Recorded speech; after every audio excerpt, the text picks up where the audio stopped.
বর্তমান সরকার অন্তর্বর্তীকালীন সময়ের জন্য এসেছেন। আপনাদেরকে ভালোবেসে দেশের মানুষ দায়িত্ব দিয়েছেন।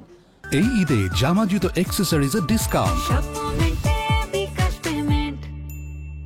সকালে দিনাজপুরের হাকিমপুরে কর্মী সভায় এই মন্তব্য করেন বিএনপির স্থায়ী কমিটির সদস্য ডাক্তার এজেডএম জাহিদ হোসেন।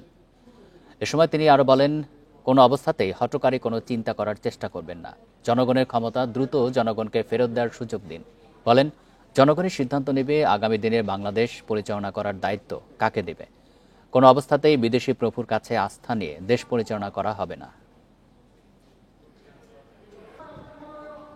চেয়ারে বসার পর এখন আর আপনাদের চেয়ার ছাড়তে ইচ্ছা হয় না। কেন আপনারা নিজেদেরকে ওই চেয়ারে বসে থাকার সময়কে প্রলম্বিত করতে চান? আমরা সুস্পষ্ট ভাষায় বলতে চাই, অন্তর্বর্তীকালীন সরকার অন্তর্বর্তী সময়ের জন্য এসছেন।